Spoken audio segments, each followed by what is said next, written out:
धन्यवाद सम्मान संकल्प समारोह का भव्य आयोजन।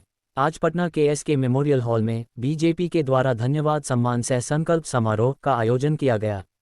इस कार्यक्रम की शुरुआत दीप प्रज्वलित कर किया गया।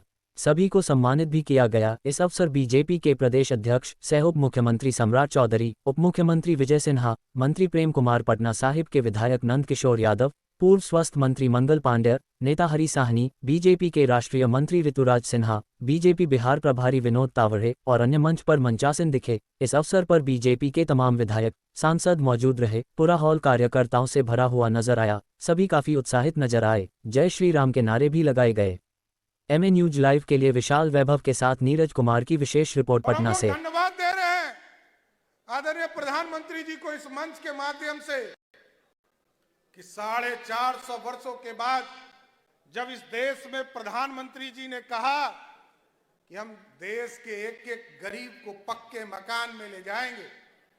साथियों सोचिए, 4 करोड़ घर, 4 करोड़ पक्के घर इस देश में देश के यशस्वी प्रधानमंत्री जी ने अपने 10 साल के शासनकाल में दिया। और 70 वर्ष में कांग्रेस पार्टी और किसी भी सरकार जो चली, 4 करोड़ घर किसी ने नहीं दिया साथियों, 2 करोड़ से नीचे दिया। आज दुगना घर पक्का मकान नरेंद्र मोदी की सरकार ने दिया। और आज प्रधानमंत्री जब पक्का मकान गरीब को दे रहे थे तो प्रभु श्री राम कह रहे थे कि मेरा मंदिर कब बनेगा। क्योंकि हम लोग जब चुनाव में जाते थे साथियों, तो हमारे कार्यकर्ता आप सभी साथियों से पूछते थे, आम लोग पूछता था कि मंदिर वहीं बनाएंगे, तारीख नहीं बताएंगे। लेकिन साथियों, इस देश के यशस्वी प्रधानमंत्री जी ने हमारा संकल्प, हमारा जो सपना था उसको साकार किया और एक भव्य राम मंदिर स्थापित करके इस पूरे देश में जय जय श्री राम, जय जय श्री राम।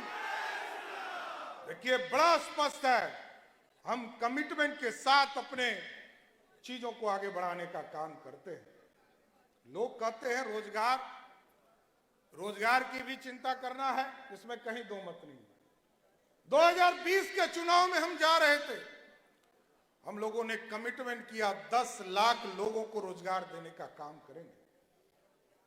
अब साथियों आप समझ लो, 1,75,000 की शिक्षक की बहाली हम लोगों ने निकाली और क्रेडिट दूसरे लोग लेना चाहते हैं। आप यदि क्रेडिट लेना चाहते हैं भ्रष्टाचार के युवराज, तो मैं एक आग्रह जरूर करूंगा कि लालू जी एक फॉर्मूला बताइए इस पूरे बिहार के नौजवानों को कि 1.5 साल के उम्र में अरबपति कैसे बन सकते हैं। यह फॉर्मूला बता दीजिए, पूरे बिहार के लोगों को रोजगार मिल जाएगा, किसी को काम करने की जरूरत नहीं पड़ेगी। लोग कहते हैं, बार बार चर्चा करते हैं, जब भी चाय के दुकान पर आप जाते होंगे साथियों, लोग कहते हैं कि आरक्षण, अरे सरदेव कपूरी ठाकुर जी ने आरक्षण की शुरुआत की साथियों।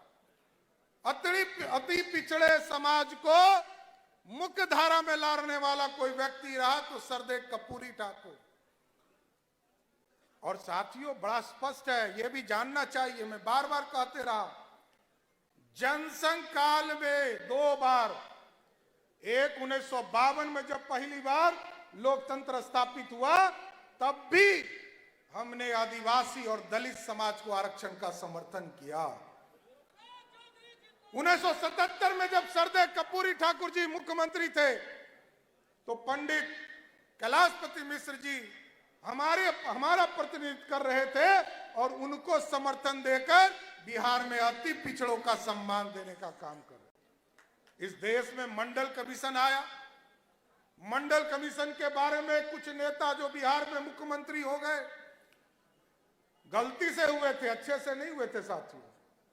गलती वाले मुख्यमंत्री ने कहा ये मैंने कराया।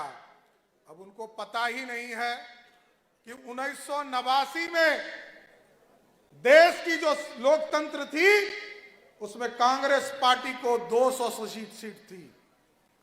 143 सांसद जनता दल बीपी सिंह के नेतृत्व में थी और 84 सांसद भारतीय जनता पार्टी की थी। इसलिए हमने मंडल का भी समर्थन किया और कमंडल का भी समर्थन करने का काम किया। हम मंडल को भी लेके चलते हैं और कमंडल को भी लेके चलते हैं साथ। ये बड़ा स्पष्ट है। और जब लगा इस देश में जब 70 वर्ष के बाद देश में यशस्वी प्रधानमंत्री, चाय बेचने वाला का बेटा, गरीब अति पिछड़ा समाज का बेटा इस देश का प्रधानमंत्री बना, तो स्पष्ट तौर पर जब इस देश में लगा कि अब उच्च जाति स्वर्ण लोग भी गरीब होने लगे, उनको भी 10% का आरक्षण किसने दिया? नरेंद्र मोदी की सरकार ने दिया। साथ यह है सबका साथ सबका विकास। लेकिन दूसरे तरफ क्या है? लालू जी हटेंगे तो श्रीमती राबड़ी देवी मुख्यमंत्री होंगी। फिर कहा उन्होंने कि मेरी पत्नी तो मुख्यमंत्री हो गई, अब मेरा ये जो पानी ढोने वाला बेटा है इसको उप मुख्यमंत्री बना दीजिए। अब पता नहीं, जनता ने वोट भी दे दिया 2015 में। तो जनता से यह मैं जानना चाहता हूं कि आप देखिए 2 बार उप मुख्यमंत्री बनने वाले लोगों ने काम क्या किया, इससे पूछना चाहिए। इसलिए मैंने कहा कि पहले कहा मेरी पत्नी को मुख्यमंत्री बनाओ, फिर कहा मेरे बेटे को उप मुख्यमंत्री बनाओ, फिर कहा दूसरा बेटा मेरा हरे कृष्णा हरे राम करता है, इसको भी मंत्री बना दो। और जब हमारे सांसद रामकृपाल यादव ने बेटी को चुनाव हरा दिया तो कहा मेरी बेटी को राज्यसभा में भेजकर सांसद बना दो। यही है आरक्षण, यही है राजद का आरक्षण। और इस पार्टी में स्पष्ट है, जानिए लीजिए साथी, ये कोई नहीं जानता है कि सम्राट चौधरी के बाद अध्यक्ष कौन होगा, जेपी नड्डा जी के बाद अध्यक्ष कौन होगा। लेकिन राजद में ये पता है सबको कि 28 साल से एक ही व्यक्ति वहां का राष्ट्रीय अध्यक्ष बन के बैठा है। तो साथियों एकदम स्पष्ट है हम कैसा बिहार चाहते हैं। यदि हम श्रेष्ठ विकसित भारत बनाना चाहते हैं तो हम विकसित बिहार कैसे बनाएंगे। इसलिए हम लोगों ने समझौता किया, राष्ट्रीय स्तर पर हो, प्रदेश के सभी नेताओं से बात हम लोगों ने किया, सभी लोगों ने बात किया।